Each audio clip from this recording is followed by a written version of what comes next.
சிறப்பு நேர்காணலுக்கு உங்கள் அனைவரையும் அன்போடு வரவேற்கின்றேன். இந்த நேர்காணலில் நம்ம சந்திக்க இருக்கக்கூடிய ஆளுமை மூத்த பத்திரிகையாளர் திரு ரமேஷ் அவர்களை தான் சந்திக்க இருக்கிறோம். வாருங்கள் நேர்களே. வணக்கம் திரு ரமேஷ். வணக்கம். பல தேர்தல்களை உங்கள் அனுபவத்தில் பார்த்துருக்கிறீங்க, களத்துக்கு போய் கணிச்சிருக்கிறீங்க. இந்த தேர்தல் களத்தை எப்படி அனுமானிக்கிறீங்க? இந்த தேர்தல் களம் ஒரு மாறுபட்ட தேர்தல் களம் என்று சொல்வதற்கு காரணம், இதில் ஒரு புது பிளேயர் ஃபீல்டில் இறங்கியிருக்கார். நாடாளுமன்ற தேர்தல் வரை மும்முனை போட்டியாக இருந்தது. இப்போ 4 முனை போட்டியாக. நாடாளுமன்ற தேர்தலில் கூட பாரதிய ஜனதா வெளியில் இருந்ததுனால 4 முனை. இப்போ பாரதிய ஜனதா அதிமுக கூட்டணி மீண்டும் வந்துவிட்ட காரணத்தால் இது மறுபடியும் 4 முனையாக இருக்கிறது. காரணம், விஜய் என்கிற புதிய பிளேயர் களத்துக்கு வந்திருக்கு. டிவிகே என்ற ஒரு புதிய கட்சி. அது ஏதோ ஒரு சாதாரணமான கட்சி. அதனால் இது அப்படி ஒரு கருதணுமா, 4 முனையாக கருதணுமானா நிச்சயமாக அப்படி தான் கருதணும். ஏன்னா அது ஒரு வலிமை மிகுந்த ஒரு அரசியல் சக்தி. தமிழக அரசியலில் தவிர்க்க முடியாத, அலட்சியப்படுத்த முடியாத, மைய புள்ளியில் நிற்கிற ஒரு அரசியல் கட்சியாகத்தான் நான் தாவேகாவை பார்க்கிறேன். நானும் ஆரம்பத்தில் திரு விஜய் அவர்களை எம்ஜிஆர் அவர்களோடு ஒப்பிடுவதை நான் ஏற்கவில்லை, விமர்சனம் செய்திருக்கிறேன், கடுமையாகவும் மறுத்து பேசியிருக்கிறேன். அந்த நிலையில் இருந்து இப்போதும் நான் மாறவில்லை. ஆனால் திரு எம்ஜிஆர் அவர்களுக்கு அப்போதெல்லாம் தேர்தல் பிரச்சார நேரத்தில் கட்டுப்பாடெல்லாம் கிடையாது. எம்ஜிஆர் அவர்கள் 8 மணிக்கு வருகிறேன் என்று 6 மணி 7 மணிக்கு சொன்ன ஊருக்கு அதிகாலை 1 மணிக்கு தான் வருவார். எங்கிருந்து தான் அந்த கூட்டம் வருமோ தெரியாது. குழந்தைகளை தூக்கி கொண்டு பெண்கள் ஓடி வருவார்கள், வயதானவர்கள் வேகமாக வருவார்கள், இளைஞர்கள் சாரசாரையாக வருவார்கள். எம்ஜிஆர் அவர்கள் அப்படி கேப் அட்ஜஸ்ட் பண்ணிவிட்டு அப்படி மேலே ஏறி லைட்டை போட்ட உடனே விசில் பறக்கும். அதுபோல் இன்றைக்கு இளைஞர்களும் இளம் பெண்களும் பட்டப்பகலில் கொளுத்துகிற வெயிலாக இருந்தாலும் பெரும் திரளாக விஜய்க்கு திரள்கிறார்கள். அண்டு விஜயண்ணா என்ற ஓயாத கூச்சல் டிவிகே என்ற கூச்சலை நாம் பார்க்கிறோம். ஒரு 20-25 ஆண்டு காலமாக ஒரு பேடு கல்ச்சர் உருவாகிவிட்டது அரசியலில். பெரிய தலைவர்கள் தவிர்த்திருக்க வேண்டும். எனக்கு தெரிந்து கலைஞர் தவிர்க்க விரும்பினார், கலைஞர் தவிர்த்தார். செல்வி ஜெயலலிதா அவர்கள் ஆரம்ப காலத்தில் தவிர்த்தார். அந்த ஒரு 20 ஆண்டுகளில் உருவான அந்த பேட் கல்ச்சர் என்னவென்றால், கூட்டம் சேர்ப்பதற்கு 200 ரூபாய் 300 ரூபாய் சாப்பாடு பொட்டலம், வாகன வசதி. முதலில் வாகன வசதி இருந்தது. ஆரம்பத்தில் அப்படித்தான் அது தொடங்கியது. வாகனத்தில் சாதாரணமாக கட்சிக்காரர்கள் வெவ்வேறு ஊர்களிலிருந்து வருவார்கள்.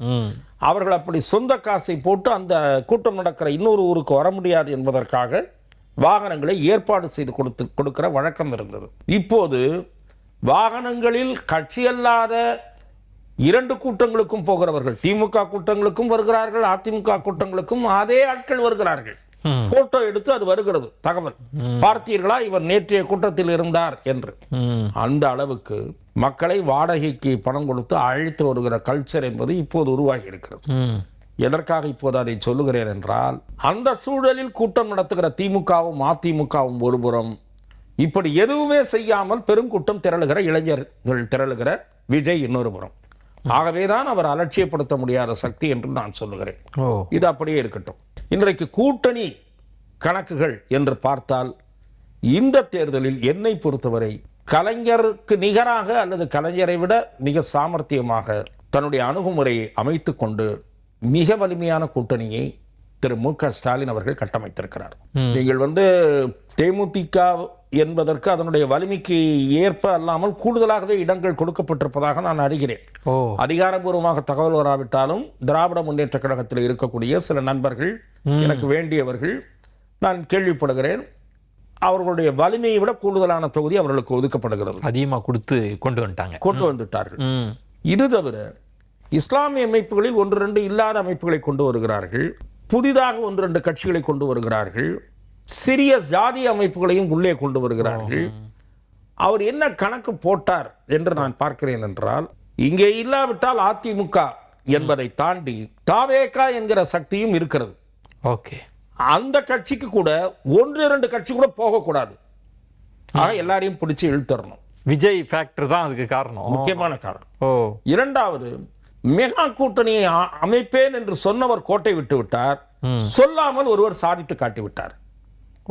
மெகா கூட்டணி அமைப்பேன் என்று 2024 யார் சொல்லிக் கொண்டிருக்கிறார்கள்? திரு இபிஎஸ் சொல்லிக் கொண்டிருக்கிறார். அவர் சார்பில் பேசிக் கொண்டிருந்த திரு ஜெயக்குமாரும் சொல்லிக் கொண்டிருந்தார். பிறகு தானே நேரடியாக அவரும் சொல்ல ஆரம்பித்தார். பாருங்கள், பொறுத்திருந்து பாருங்கள், பொறுத்திருந்து பாருங்கள் என்றார். பொறுத்திருந்து காத்திருந்து காத்திருந்து என்று பாட்டை போல கடைசியில் யார் வந்தது என்றால் பிளவுபட்ட பாமகவின் ஒரு பகுதியான டாக்டர் அன்புமணி. அவர் புதிய வரவா என்றால் ஒரு வகையில் புதிய வரவு, ஒரு வகையில் பழைய ஆள். ஏனென்றால் நீங்கள் இப்போது அமைத்திருக்கக்கூடிய தேசிய ஜனநாயக கூட்டணியினுடைய ஒரு அங்கம்தான் அவர். பாரதிய ஜனதா கட்சியினுடைய அணியில் சென்ற முறை இடம்பெற்றிருந்தவர் டாக்டர் அன்புமணி. அப்பாவோடு சேர்ந்திருந்து இடம்பெற்றவர். இப்போது அப்பா என்ன முடிவு என்று தெரியவில்லை. அவர் எப்படி மாம்பழம் சின்னத்திற்கு உரிமை கோரிக்கொண்டே ஒரு பக்கம் அதிமுக அணியில் இணைய முடியும்? அந்த லாஜிக்கே எனக்கு புரியவில்லை. அதிமுக அணியில் அவரையும் இணைப்பதற்கு முயற்சிகள் நடப்பதாக கேள்விப்படுகிறேன். பட் எப்படி ஏதோ ஒரு அவரை விட கீழே வாங்கி கொண்டு கம்மியாக வாங்கி கொண்டு ஒப்புக்கொள்வாரா? இவர் ஒரு சின்னம், அவர் ஒரு சின்னமா? அது ஒட்டுமா, ஜெல்லாகுமா என்கிற கேள்வி ஒரு பக்கம் தனியாக இருக்கட்டும். திராவிட முன்னேற்ற கழக கூட்டணியில் பிணக்கு ஏற்பட்டால் காங்கிரஸ் கட்சியோடு ஏற்படும் என்ற எதிர்பார்ப்பு பலரிடையே இருந்தது. ஏனென்றால் காங்கிரஸ் ஆட்சியில் பங்கு என்கிற கோஷத்தை முன்பு எழுப்பி இருந்தாலும் இந்த தேர்தல் சமயத்தில் திடீரென்று ஒரு மாதமாக திரும்ப சொல்லிக் கொண்டிருக்கும். அதற்கும் காரணம் தாவேகா என்கிற சக்தி தான். அதை காண்பித்து அங்க மிரட்டி கொண்டிருந்தார்கள். தாவேகா ஆட்சியில் பங்கு என்ற தூண்டிலை ஒரு வருடத்திற்கு முன்பே வீசிவிட்டது. அதற்கு யாரும் இரையாகாதது என்பது தாவேகாவுடைய துரதிருஷ்டம் என்று நான் பார்க்கிறேன். தாவேகா ஒரு பெரிய ஆஃபரை வீசியது, பொதுவெளியில் வீசியது. அதை பிடித்துக் கொள்வதற்கு யாரும் இல்லை. அதுதான் இப்ப இருக்கக்கூடிய நிலை. திரு கிரீஷ் சோடங்கர் திமுகவை இரிட்டேட் செய்து விட்டார். அவர் எனக்கு தெரிந்து திமுக எரிச்சல் அடைந்திருந்தால் அதில் நியாயம் இருக்கிறது என்று கூட நான் பார்க்கிறேன். நீங்கள் ஆட்சியில் பங்கு என்பதை பொதுவெளியில் பேசினீர்கள், ரைட்.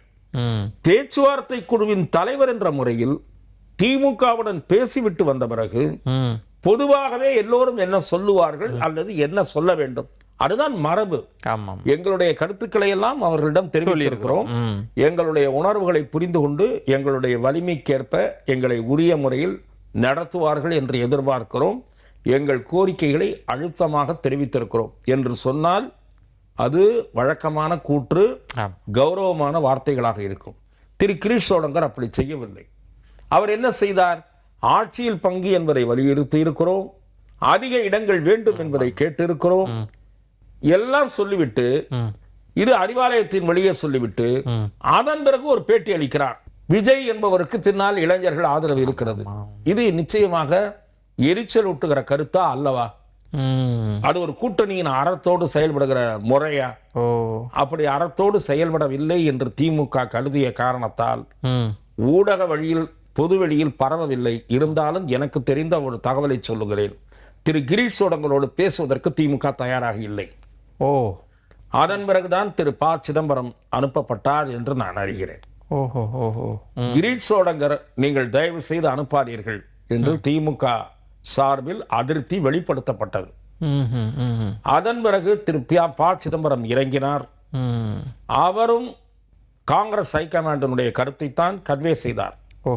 அதே சமயம் காங்கிரஸ் தலைமைக்கு திமுகவின் கருத்தை எடுத்துரைக்கும் போது இந்த கூட்டணி நீடிக்க வேண்டிய அவசியத்தை இம்ப்ரெஸ் அப்பான் சொல்லுவார்கள் அல்லவா, அப்படி வலியுறுத்தியவர்களில் குறிப்பிடத்தக்கவர் திரு ப. சிதம்பரம். ஆகவே இந்த கூட்டணி இறுதி செய்யப்பட்டு உறுதி செய்கிற அறிவிப்பு எந்த நேரமும் வெளியாகலாம் என்று நாம் கருதுகிற இந்த வேளையில் கடுமையான வாத பிரதிவாதங்களுக்கு மத்தியில் தான் இது முடிந்திருக்கிறது. இந்த நெருடல் மிக விரைவில் மறைய வேண்டும். அது ஒரு பிரச்சனை. இல்லாட்டி அது ரிஃப்ளெக்ட் ஆயிரும், அந்த ஜெல்லாக வேண்டும். யாரும் யாருக்கு எதிராகவும் செயல்படக்கூடாது. அது மிக முக்கியம். இவர்களெல்லாம் நமக்கு எதிராக பேசியவர்கள் இந்த 1-2 எம்எல்ஏக்கள் என்று திமுகவும் கரம் வைக்கக்கூடாது. காங்கிரசும் முழு விருப்பத்தோடு வேலை பார்க்காமல் இருக்கக்கூடாது. ஆனால் நீங்கள் சொல்கிறீங்க அதில் ரொம்ப ஒரு முக்கியமான இடம், மெகா கூட்டணி அமைப்போன்னு சொன்னது இபிஎஸ் அவர்கள் தொடர்ந்து சொல்லிட்டு வந்தாங்கன்னு. ஆனால் அவர் டெல்லியிலிருந்து பேட்டி கொடுக்குறப்ப காங்கிரஸ் இருக்குமா இருக்காதான்லாம் தெரியல, எங்கள் அணி தான் ரொம்ப வலுவான அணி அப்படின்னு இபிஎஸ் சொல்கிறாரு. இப்போ இருக்கிறதே ஒரு மெகா அணி போல சொல்கிறாரு. இப்போது இருக்கிறதே மெகா அணின்னு எப்படி சொல்ல முடியும் சார்? எனக்கு புரியவில்லை. அந்த அணியில் யார் இருக்கிறார்கள் சொல்லிக் கொள்ளும்படி இருப்பது 11% வாக்கு வாங்கிய பாரதிய ஜனதா. அதிமுகவினுடைய வாக்கு வங்கி என்ன என்றது நமக்கு தெரியாது. கடைசியாக இறங்கிவிட்டது 22 என்று நினைக்கிறேன். அந்த 22ம் இருக்குமா, 22 21 அதுவே இருக்குமா என்பதில் சந்தேகம் இருக்கிறது. என்றால் திரு விஜய் அவர்கள் எல்லா பக்கமும் சேதாரத்தை ஏற்படுத்துவார் என்பது என்னுடைய மதிப்பீடு. திமுக பக்கமும் சேதாரத்தை ஏற்படுத்துவார். நான் திமுகவை தூக்கி பிடித்து பேச விரும்பவில்லை. அங்கேயும் டேமேஜ் இருக்கும். ஆனால் அந்த டேமேஜை எப்படி சரி செய்வது என்று பார்த்து சில புதிய ஏற்பாடுகளை திமுக செய்து கொண்டிருக்கிறது. தன்னுடைய அணியில் 5000 ஓட்டு, 4000 ஓட்டு, 10,000 ஓட்டு சில பகுதிகளிலோ பல பகுதிகளிலோ கொண்டிருக்கக்கூடியவர்களை உள்ளே இழுத்து கொண்டிருக்கிறது. அதன் மூலம் விஜய் மூலம் ஏற்படுகிற அந்த டென்ட் ஓரளவு ஈடுகட்டப்படும் என்று நான் நம்புகிறேன். திமுக பெருமளவு ஈடுகட்டப்படும் என்று நம்புகிறேன். இவர்களுக்கு நான் என்ன சொல்கிறேன் என்றால், எப்படி அவர்களுக்கு ஏற்படுகிறதோ அதே போல நாம் தமிழருக்கு மிகச்சிறிய அளவில் ஒரு சேதாரம் ஏற்படும், பெரிய அளவில் இல்லாவிட்டாலும். ஏனென்றால் சீமானை பின்பற்றுகிறவர்கள் அவருடைய கருத்துக்களின்பால் ஈர்க்கப்பட்டு அழுத்தமான நம்பிக்கையோடு பின்பற்றுகிறவர்கள். ஆகவே அதில் பெரிய சேதாரம் ஏற்படும் என்று நான் கருதவில்லை. ஆனால் அதிமுகவினுடைய வாக்கு வங்கி முழுமையாக அப்படியே இருக்கிறதா, அதிலே என்ன சேதாரத்தை விஜய் ஏற்படுத்த போகிறார்? ஏனென்றால் அவர் எம்ஜிஆர் பெயரை பயன்படுத்துகிறார், செல்வி ஜெயலலிதா அவர்கள் பெயரையும் பயன்படுத்துகிறார். திமுகவும் அதிமுகவும் அண்டர்ஸ்டாண்டிங் என்கிறார். இரண்டாவது களத்தில் அவர் கவனிக்கத்தக்க சக்தியாக இருக்கிறார். நீங்கள் விஜய்க்கு புதிதாக திடீரென்று எங்கிருந்தோ 15%, 18% வருமா? வராது. அவருடைய ரசிகர்கள் வாக்கு என்பது எவ்வளவு இருக்கும்? மீதி எங்கெங்கோ போய் கொண்டிருந்த வாக்குகள் தானே அதை வரப்போகிறது. அது சேர்ந்து தானே அந்த நம்பர். திடீர்னு அந்த நம்பர் எப்படி சார் வரும்? ஆகவே நான் ரயில் பயணங்களில் இன்றைக்கு கூட ஒரு நேர்காணலில் தெரிவித்தேன். போகிற போது ஊடகவியலாளராக என்னை அறிந்து கொண்டு உரையாடுகிற இளைஞர்கள், குறிப்பாக இளைஞர்கள் எப்படி விஜய்க்கான வாய்ப்புகள் என்ன என்பதுதான் அவர்களுடைய முதல் கேள்வியாக இருக்கிறது. தமிழகத்தில் மாற்றத்தை விரும்புகிற வாக்காளர்கள் ஒரு கணிசமாக இருக்கிறார்கள். மாற்றத்திற்கான முயற்சிகளில் ஈடுபடுகிறவர்களை அவர்கள் ஆதரித்திருக்கிறார்கள். அந்த மாற்றம் நம்பிக்கையூட்டுகிற மாற்றமாக இருந்தால் அவர்களுக்கு ஆட்சிக்கு வருகிற வாய்ப்பு கிட்டும். வாய்ப்பு ஏன் கிட்டவில்லை என்றால் அது நம்பிக்கை ஊட்டுகிற அளவில் வளரவில்லை என்றுதான் நாம் உணர வேண்டும். ஆனால் நம்பிக்கை ஊட்டுகிற அளவில் வளராமல் இருந்தாலும் கூட அது 19%, 18% தொட்டு இருக்கிறது. அப்படி தொட்ட போது சில கட்சிகள் சேர்ந்திருந்தன. இப்போது விஜய் தனியாகத்தானே இருக்கிறார் என்று நீங்கள் கேட்கலாம். அந்த 19% தொட்ட போது சேர்ந்திருந்த கட்சிகள் எல்லாம் வலிமையான செல்வாக்குள்ள ஒரு தலைவரை கொண்டிருக்கவில்லை. இவர் வலிமையான செல்வாக்குள்ள பாப்புலர் ஃபேஸ் இன் தமிழ்நாடு. அதுவும் பெரிய நீங்க யங் ஓட்டர்ஸை அண்டர் எஸ்டிமேட்டே பண்ணக்கூடாது. கண்மூடித்தனமாக கூட்டத்திற்கு ஓடி வருகிறவர்கள், கண்மூடித்தனமாக வாகனங்களை தொடர்ந்து வருபவர்கள், அன்றைக்கு ஓட்டளிப்பதற்கு மெத்த படித்தவர்கள் தான் போகாமல் இருப்பார்களே தவிர இவர்களை போன்ற இளைஞர்கள் தான் காலையிலே முதலில் போய் வாக்குச்சாவடியில் நிற்பார்கள். இந்த இளைஞர்கள் கட்டாயம் காலையில் வாக்குச்சாவடியில் போய் 7 மணிக்கு நிற்கக்கூடியவர்கள். இப்போ நீங்கள் சொல்கிறதுல ரொம்ப முக்கியமானதுன்றது 2 பக்கமும் சேதாரம் இருக்கும். திமுக அதுக்கான டேமேஜ் கண்ட்ரோல் எக்ஸசைஸ் பண்ணிட்டாங்க. இந்த மாற்று முகாமில் அவங்க நினைச்சிருந்தா ஓபிஎஸ் அவர்களையோ சசிகலா அவர்களையோ தேமுதிகவையோ இன்னும் ஏன் அது நடக்காமையே போச்சு? எப்படி அதை புரிஞ்சுக்கிறீங்க நீங்கள்? அதாவது இதுக்கு பல காரணங்கள். இப்போ நீங்கள் திருமதி சசிகலா, திரு ஓபிஎஸ்ஐ பொறுத்தவரை திரு எடப்பாடி பழனிசாமி பிடிவாரத்தோடு இருந்து விட்டார். அவங்க வேண்டாம் என்பதில் உறுதியாக இருந்து அந்த அவங்க ஏற்படுத்துகிற டேமேஜை கூட சரி கட்டலான்னு முடிவு பண்ணிட்டாங்க. அவங்க ஏன் டேமேஜை ஏற்படுத்த முடியாதுன்னு ஒருத்தர் நீங்கள் ஒருவர் அதீத மதிப்பீட்டில் தன்னை வைத்துக் கொண்டிருந்தால் அவரை நீங்கள் எப்படி சரி செய்ய முடியும்? இன்றைக்கு பாரதிய ஜனதா தலையிட்டிருக்காவிட்டால் அமமுகவே அதிமுக அணியில் இடம்பெற்று இருக்காது. அமமுக தாவேகா பக்கம் தான் போயிருக்கும் என்பது என்னுடைய மதிப்பீடு. தாவேகா பக்கம் தான் அமமுக போயிருக்கும், பாஜக தலையீடு இல்லாவிட்டால். பாஜக தான் 2021 தேர்தலில் அமமுகவை இந்த அணியில் இணைத்துக் கொள்ள வேண்டும் என்று திரு எடப்பாடி பழனிசாமியை அழைத்து அறிவுரை கூறியது. அப்போது திரு ஓ பன்னீர்செல்வம் அந்த அணியில இருந்தார். அந்த அறிவுரையை திரு எடப்பாடி பழனிசாமி அவர்கள் மட்டும்தான் நிராகரித்தார். ஓபிஎஸ் ஏற்றுக்கொண்டார். இது எனக்கு ஓபிஎஸ் அவர்கள் தெரிவித்த தகவல். நள்ளிரவு நேரத்தில் திரு அமித்ஷா சென்னையில் அவர் கட்சிக்காரர்களையும் சந்தித்துவிட்டு இவர்கள் இருவரையும் அழைத்து பேச்சுவார்த்தை நடத்தினார்.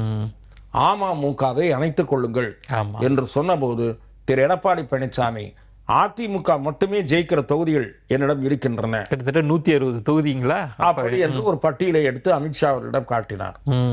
எங்களிடமும் பட்டியல் இருக்கிறது, சேர்த்து கொண்டால்தான் வெற்றி எங்களுக்கு என்று எங்களுக்கு தகவல் என்று எவ்வளவு தூரம் புரிய வைக்க முடியுமோ அவ்வளவு தூரம் யதார்த்த நிலையை புரிய வைக்க திரு அமித்ஷா முயற்சி எடுத்து கொண்டார். அப்போது கேட்கவில்லை. இப்போது இவரை சேர்த்து கொண்டு ஆக வேண்டும் என்கிற அழுத்தத்தை பாஜக கொடுத்தது. பாஜக தான் இதன் காரணம். பாஜக தான் முக்கிய காரணம். அமமுகவே என்ன சொல்லுகிறது? நாங்கள் தேசிய ஜனநாயக கூட்டணியில் இடம்பெற்றிருக்கிறோம் என்று சொல்லுகிறது. முதலில் அதுவே ஒரு நெருடலான அம்சம். அது ஜெல்லாகுமா நான் கேட்கிறேன். தேசிய ஜனநாயக கூட்டணியின் ஆட்சி தமிழ்நாட்டில் அமைய வேண்டும். அது பாரதிய ஜனதா அகில இந்திய அளவில் அப்படித்தான் பேசும் என்று எனக்கு விளக்கம் சொல்லுகிறார்கள். எந்த மாநிலத்தில் தேர்தல் நடந்தாலும் இங்கே என்டிஏ ஆட்சி வர வேண்டும், அதற்கு வாக்களியுங்கள் என்று கேட்பதுதான் பாஜகவின் வழக்கம். சரி, திரு டிடிவி தினகரனும் அதே மாதிரி சொல்லுகிறாரே. அதிமுக ஆட்சி அமைக்க ஆதரவளியுங்கள் என்று கேட்கவில்லையே, என்டிஏ ஆட்சி அமைக்க ஆதரவு தாருங்கள் என்று தானே அவரும் கேட்கிறார். ஆக அது ஒரு பக்கம் இருக்கட்டும்.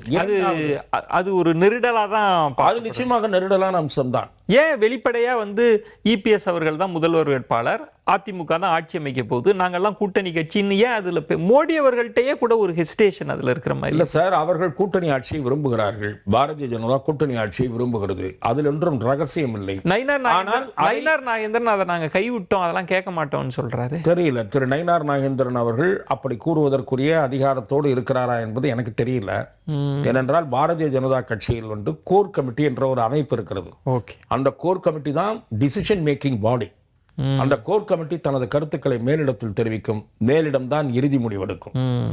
என்னை பொறுத்தவரை பாரதிய ஜனதா கட்சிக்கு தமிழகத்தில் ஆட்சி மாற்றம் ஏற்பட வேண்டும் என்று அவர்கள் விரும்புகிறார்கள். அது கூட்டணி ஆட்சியாக இருக்க வேண்டும் என்பதுதான் அவர்கள் விருப்பம். ஒருவேளை தேர்தலுக்கு முன் அது ஒரு பிரச்சனையான அம்சமாக மாற வேண்டாம் என்று கருதி பாரதிய ஜனதா அதை தவிர்க்கிறது என்று நான் நினைக்கிறேன். இது என்னுடைய ரீடிங். பாரதிய ஜனதா கூட்டணி ஆட்சியை வலியுறுத்தாமல் தவிர்க்கிறது.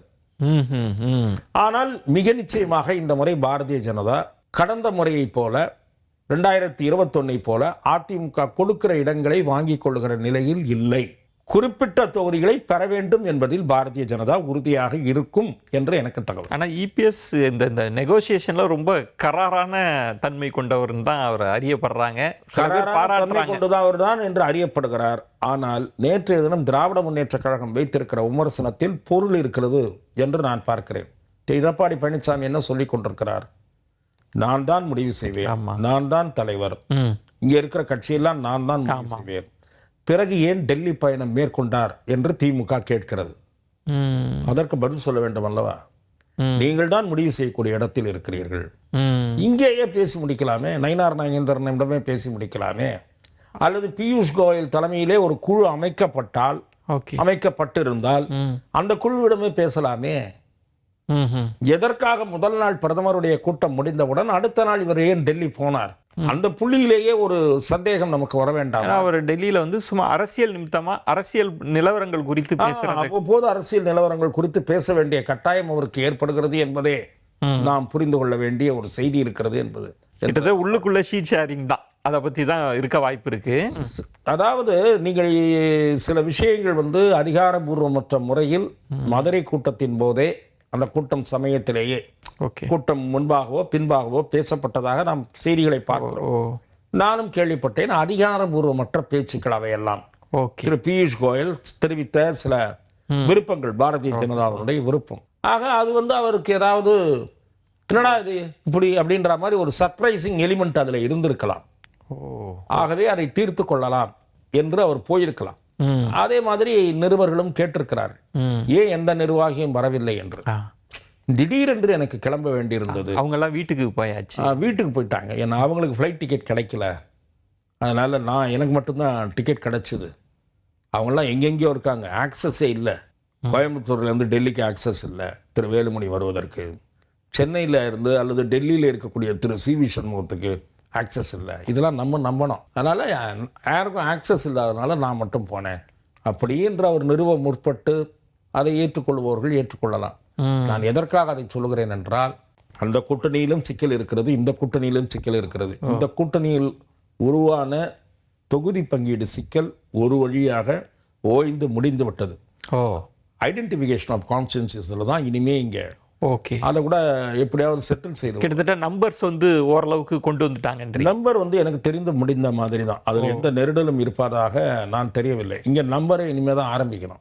என்ன பர்ஸ்பெக்டிவ் வைஸில் பார்த்தாலும், பொலிட்டிக்கலாக பார்த்தாலும், களத்தில் இருக்கக்கூடிய மூட் ஆஃப் த பீப்புளை வைத்து பார்த்தாலும், I think DMK is in a comfortable position சொல்ல முடியாவிட்டாலும், DMK has an edge over other two friends okay என்றுதான் நான் பார்க்கிறேன். டிஎம்கே கூடுதல் பலத்துடன் களத்தில் காட்சியளிக்கிறது. அதிமுகவுக்கு முன் சில சவால்கள் காத்திருக்கின்றன. கட்சியினுடைய கட்டமைப்பை, வாக்கு வங்கியை முதலில் இழக்காமல் பலப்படுத்தி கொள்ள வேண்டிய சூழலில் இன்றைக்கு அதிமுக இருக்கிறது. ஓகே. விஜய் என்கிற புதிய சக்தி பெரும் சேதாரம் எதையும் ஏற்படுத்திவிடக்கூடாது என்கிற பிரச்சனை அதிமுகவின் முன்னால் காத்திருக்கிறது. ஓகே.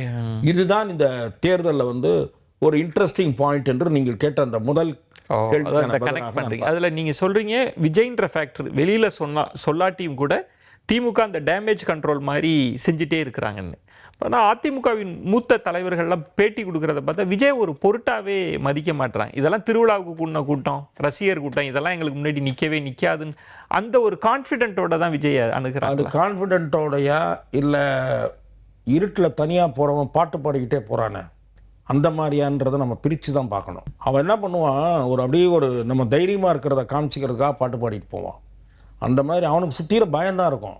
ஒரே இருட்டாக இருக்குது, கும்புருட்டாக இருக்குது, நாய் வந்து மேலே பிடிங்கிருமா, இல்லை எவனாவது வந்து அடித்து இருக்கிற பணத்தை ஏறுறான்னு சொல்லுவானா அப்படின்ற மாதிரி ஒரு இதோடு தான் போவான். அந்த மாதிரி எனக்கு தெரிந்து அப்படி பேசுவது என்பது அண்டர் எஸ்டிமேட் செய்கிறார்கள். அண்டர் எஸ்டிமேட் செய்வது தங்களை தாங்களே ஏமாற்றிக் கொள்ளுகிறார் போக்கு. அது அதிமுகவுக்கு நல்லதல்ல. அது எல்லாரிடமும் இருப்பதாக நான் பார்க்கவில்லை. பேட்டி கொடுக்கிற சில நண்பர்களிடம் இருக்கிறதே தவிர நானும் அதிமுகவினுடைய முன்னணி தலைவர்களோடு பழகி கொண்டிருக்கிறேன். நான் அந்த இயக்கத்தின் பல தலைவர்களோடு நெருங்கி பழகிற வாய்ப்பை பெற்றவன். இப்போதும் அவர்களில் நல்ல நண்பர்கள் இருக்கிறார்கள். அவர்களெல்லாம் வெற்றி பெற வேண்டும் என்று விரும்புகிறவன். ஆனால் நான் எதற்காக சொல்லுகிறேன் என்றால், இயக்கம் கொஞ்சம் கொஞ்சமாக அப்படி வலு இழக்கிற மாதிரி தோற்றம் உருவாகிறது. இதற்கான காரணம் என்ன என்று அட்ரஸ் செய்து அதை சரி செய்கிற முயற்சியில் அதிமுக தவறிவிட்டது என்பதுதான் என்னுடைய பார்வை. ஏன் இதை பாஜக எல்லாரும் எதிர்பார்த்தது, பாஜக இந்த கூட்டணி எல்லாம் கட்டி கொண்டு வந்துரும், பாஜக எதுவுமே செய்யல. பாஜக நினைச்சிருந்தா தேமுதிக, பாரதிய ஜனதா அதிமுகவை ஒன்றுபடுத்துகிற முயற்சியில் முதலில் தோல்வி கண்டது. ஒரு கட்டத்திற்கு மேல் எங்கள் கட்சியினுடைய உட்கட்சி பிரச்சனை நீங்கள் தலையிடக்கூடாது என்பதை மறைமுகமாகவும் நேரடியாகவும் அதிமுக பேச ஆரம்பித்து விட்டது. ஓகே. நீங்கள் அங்கே இருந்து இந்த பிரச்சனையை தொடங்குகிறது. திரு செங்கோட்டையன் அவர்கள் அதிமுகவில் அதிருப்தி குரலை எழுப்பிய போது பாரதிய ஜனதா அவரை அழைத்து பேசியது, இல்லது அவர் போய் நேரம் கேட்டு போய் பேசினார். அவர் ஒன்றும் கட்சிக்கு எதிராக கலக கொடி உயர்த்தவில்லை. பிரிந்திருந்தவர்களை ஒன்று சேர்க்க வேண்டும் என்று 6 பேர் போய் சொன்னார்கள். அவர்கள் மற்றவர்களெல்லாம் அமைதியாகிவிட்டார்கள். இவர் மட்டும் தொடர்ந்து அதை பேசிக் கொண்டிருந்தார். டெல்லியில் போய் அதையே தான் சொல்லிவிட்டு வந்தார். எனக்கு நன்றாக தெரியும். அவர் டெல்லிக்கு போய்விட்டு வந்த பிறகு சந்தித்து உரையாடியவன் தான். அப்போது என்னிடத்திலே சொன்னார், எல்லோரையும் சேர்ப்பதற்கு ஏற்பாடு செய்யுங்கள் என்று சொல்லிவிட்டு வந்தேன் என்று சொன்னார். எல்லாம் நடக்கும், நீங்கள் பொறுமையாக இருங்கள் என்று சொன்னார்கள். திரு செங்கோட்டையன் அவர்களுக்கு அவர்களும் நீங்கள் அவசரப்பட்டு எந்த முடிவையும் எடுக்காதீர்கள் என்று சொன்னார்கள். திரு செங்கோட்டையன் அவர்களுக்கு நான் உங்களுக்கு சொல்லுகிறேன், திமுகவிலிருந்து அழைப்பு இருந்தது. ஆமா, நிறைய செய்திகள்லாம் வந்தது. ஆமா, அவர் தாவேகா பக்கம் போவது என்று முடிவெடுத்தார். அந்த வகையிலே திரு செங்கோட்டையன் மீது அதிக விமர்சனங்கள் வரவில்லை. ஓபிஎஸ் திமுக பக்கம் போவது என்று இறுதியில் முடிவெடுக்க வேண்டிய சூழலுக்கு தள்ளப்பட்டார். அவர் மீது விமர்சனங்கள் வந்தன. ஓபிஎஸ் முடிவுக்கும் செங்கோட்டையன் முடிவுக்கும் அதான் வித்தியாசம். ஓபிஎஸும் கட்சியில் கருத்து கேட்டார். அவர் வைத்திருந்த அணியில் கருத்து கேட்டார், யார் பக்கம் போகலாம் என்று. தாவேகா பக்கம் என்று ஒரு சாரார் சொன்னார்கள், திமுக பக்கம் என்று ஒரு சாரார் சொன்னார்கள். கடைசியில் சில பேர் முந்திக் கொண்டு போய் திமுகவில் சேர்ந்தார்கள். ஆகவே இதற்கெல்லாம் இப்படி வெவ்வேறு சக்திகள் வெவ்வேறு முகாமுக்கு போக விட்டிருக்கலாமா என்று நான் கேட்கிறேன். அதை பாஜக நினைச்சு, அதுதான் பாஜக நினைத்தது, சரி செய்ய முடியவில்லை. அதே போல தேமுதிக நீங்கள் கேட்டீர்கள். தேமுதிகவை அவர் இங்கே இருக்கக்கூடிய கட்சிகளை சேர்க்க வேண்டிய பொறுப்பு திரு எடப்பாடி பழனிசாமியிடம் இருந்தது. ஓகே. திரு எடப்பாடி பழனிசாமி யாரிடம் அந்த பொறுப்பை ஒப்படைத்தார் அல்லது யாரிடம் இது பற்றி ஆலோசித்தார்? 1-2 பேரோடு பேசினார். பிறகு நானே டீல் செய்து கொள்கிறேன் என்று அவர் கூறியதாக ஒரு தகவல். ஆனால் அந்த டீலிங் ஏன் முடியவில்லை அதில் நான் திரு எடப்பாடி பழனிசாமியை மட்டும் பொறுப்பாக்க மாட்டேன். ஓ, ஏனென்றால் அண்மை காலமாக இந்த பேச்சுவார்த்தைகளில் பலவிதமான அம்சங்கள் இடம்பெறுகின்றன. வெறும் சீட்டு மட்டும் இடம்பெறுவதில்லை, வேறு விஷயங்களும் இடம்பெறுகின்றன. அந்த சக்தி ஒருவேளை திரு எடப்பாடி பழனிசாமி தன்னிடம் இல்லை என்று கருதி விட்டு விட்டாரா என்று எனக்கு தெரியாது. இதுல திருமதி சசிகலா அவர்கள் தனிச்சு, ஏன்னா 21ல் அவங்க விலகி தான் இருந்தாங்க. இப்போ எதுக்கு 26ல் வந்து திருமதி சசிகலா அவர்கள் பெரிய அளவில் தாக்கத்தை ஏற்படுத்த முடியும் என்று நான் நினைக்கவில்லை. With due respect to madam Sasikala. சிறைவாசம் ஏகியதோ அல்லது வேறு சில சூழ்நிலைகளோ எனக்கு நன்றாக தெரியும். திருமதி சசிகலா குறித்து பல விமர்சனங்கள் பலரிடையே இருக்கலாம், அதிமுகவை சேர்ந்தவர்களிடையே. ஆனால் நான் ஒரு கருத்தை முன்பு என்னுடைய நூலில் பதிவு செய்த கருத்தை நான் சொல்லி இருக்கிறேன். நெகட்டிவை பேசுகிற போது பாசிட்டிவையும் பேச வேண்டும். திருமதி சசிகலா அவர்கள் செல்வி ஜெயலலிதா அவர்களுடைய சம்பந்தப்பட்ட விஷயங்கள், சொத்துக்களோ மற்ற விஷயங்களோ சொல்வதற்கு தயாராக இருந்தால் அவரை வழக்கு போடாமல் விடுவித்து விடுவதாக 1996 திமுக பேரம் பேசிய போது அவர் செல்வி ஜெயலலிதா பக்கம் அப்படி நான் காட்டி கொடுக்க முடியாது அல்லது எனக்கு தெரிந்த விவரங்களை தெரிவிக்க முடியாது என்பதில் உறுதியாக நின்றார். இது மறைந்த திரு மூப்பனார் அவர்கள் திரு சோ அவர்களிடம் தெரிவித்த கருத்து. இதை நான் என்னுடைய புத்தகத்திலே பதிவு செய்திருக்கிறேன். எதற்காக நான் இதை இப்போது சொல்லுகிறேன் என்றால், சிறையில் இருந்து வெளியே வந்தபோது அதிமுக தொண்டர்கள் மத்தியில் அவர் மீது ஒரு அனுதாபம் இருந்தது. திரு எடப்பாடி பழனிசாமியும் திரு பன்னீர்செல்வமும் முதலில் சண்டை போட்டுக்கொண்டு பிறகு சேர்ந்து திருமதி சசிகலாவையும் திரு டிடிவி தினகரனையும் ஒதுக்கினாலும் தொண்டர்கள் மத்தியில் திருமதி சசிகலா மீது பரி உணர்ச்சி, அனுதாபம் இருந்தது. இல்லாவிட்டால் அவ்வளவு பெரிய கூட்டம் எழுச்சியோடு வந்திருக்காரு அந்த அம்மையாரை வரவேற்பதற்கு. ஆனால் எப்போது செயல்பட வேண்டுமோ அப்போது செயல்பட அவர் தவறிவிட்டார். காலம் கடந்து களத்திற்கு வருகிறார், அதுவும் கடுமையான சவால்கள் நிறைந்த தேர்தல் களத்திற்கு. ஆகவே அவர் ஏதாவது முடிவெடுத்து வேட்பாளர்களை சில தொகுதிகளிலோ பல தொகுதிகளிலோ நிறுத்தினால் வெற்றி பெறும் வாய்ப்பு இருக்குமா என்பது எனக்கு தெரியவில்லை. சில தொகுதிகளில் அதிமுகவின் வெற்றி வாய்ப்பை கெடுத்த திருப்தியை அவர் அடையலாம் என்பது என் பார்வை. நிறைவா ஒரு கேள்வி, திரு அண்ணாமலை அவர்கள் 26 தேர்தல் நெருங்கிக்கிட்டு இருக்கு. ஆனால் கிட்டத்தட்ட ஒரு சைலண்ட் மோடில் இருக்கிற தன்மை தானே, அவரை முழுமையாக பயன்படுத்துகிற மாதிரி தெரியலையே, அதை எப்படி புரிஞ்சுக்கிறீங்க? ஏன்னா விஜய் மாதிரியான ஒரு ஃபேக்டர்லாம் இருக்கிறப்ப இந்த அணிக்கு அவரெல்லாம் இன்னும் கூடுதல் பலம் தானே அண்ணாமலைலாம். திரு அண்ணாமலை அவர்கள் பாரத பிரதமரோ மத்திய உள்துறை அமைச்சரோ வருகிற நேரங்களில் அந்த மேடையில் இருக்கிறார், அவர் பேச அழைக்கப்படுகிறார் அல்லது அவர் பெயர் குறிப்பிடுகிற போது பெரும் ஆரவாரம் கூட்டத்தில் எழுகிறது. இந்த காட்சியெல்லாம் நாம் பார்த்தோம். பாரதிய ஜனதா தமிழகத்தில் தனிப்பெரும் கட்சியாக தனித்து நின்று அதன் தலைமையில் ஒரு கூட்டணியை கட்டமைத்து வலிமை பெற வேண்டும், அதன் வாக்கு வங்கியை மேலும் அதிகரிக்க செய்ய வேண்டும் என்பது திரு அண்ணாமலையின் விருப்பமாக இருந்தது. அந்த விருப்பத்திற்கு இப்போது வாய்ப்பில்லை, பிறகு பார்த்து கொள்ளலாம். இப்போது திமுகவை வீட்டுக்கு அனுப்புவதுதான் முக்கியம் என்று பாரதிய ஜனதா தலைமை கருதி ஒரு முடிவெடுக்க வேண்டிய நேரத்தில் திரு அண்ணாமலை அந்த பொறுப்பிலிருந்து தான் ஒதுங்கிக் கொள்வதாக அவர்தான் கூறினாரே தவிர பொதுவெளியில் பலரும் கருதுவதைப் போல திரு எடப்பாடி பழனிசாமி நிபந்தனை விதித்து அவர் மாற்றப்பட்டார் என்பது தவறான தகவல், முற்றிலும் தவறான தகவல். இந்த நிலையில் திரு அண்ணாமலை அவர்களை பாரதிய ஜனதா தலைமை எப்படி பயன்படுத்தி கொள்ளப் போகிறது என்பது இன்னமும் புரியாத புதிராக இருக்கிறது. என்னை பொறுத்தவரை தமிழக அரசியலில் கவனிக்கப்பட வேண்டிய ஒரு அரசியல் தலைவராக அண்ணாமலை இருப்பார் என்பது என்னுடைய திடமான நம்பிக்கை. அவருக்கென்று ஒரு பெரிய ஆதரவு வட்டம் உருவாகிவிட்டது. அந்த வட்டம் முழுமையாக வாக்களித்தால்தான் பாரதிய ஜனதா அதிமுக கூட்டணிக்கு கூட அது எதிர்பார்த்த வாக்குகள் கிடைக்கும். பயன்படுத்திக்கணும். அப்ப அவரை எப்படி பயன்படுத்தி கொள்ளப் போகிறார்கள், என்ன செய்ய போகிறார்கள்? அதே போல அண்ணாமலையும் முழு மனதுடன் இதில் ஈடுபடுவாரா என்கிற கேள்வியும் இருக்கிறது. என்னை பொறுத்தவரை இப்போது இல்லாவிட்டாலும் தமிழகத்தில் பாரதிய ஜனதா ஒரு பிரதான இடத்தை நோக்கி நகர வேண்டும் என்று நினைக்கிற போது, என்று முடிவெடுக்கிற போது, அப்போது பாரதிய ஜனதாவால் முன்னிறுத்தப்படுகிற சக்தியாக, முன்னிறுத்தப்படுகிற நபராக, தலைவராக அண்ணாமலை வருவார் என்பதுதான் என் நம்பிக்கை. மிக்க நன்றி. ஒரு தேர்தல் காலகட்டத்தில் உங்களுடைய விரிவான பார்வைகளை முன் வச்சிங்க. மிக்க நன்றி திரு ரமேஷ். இந்த வாய்ப்பை அளித்ததற்கு நன்றி. நன்றி. மற்றொரு சிறப்பு நேர்காணலில் உங்களை சந்திக்கிறேன். அதுவரை உங்களிடமிருந்து விடைபெறுகிறேன். நன்றி, வணக்கம்.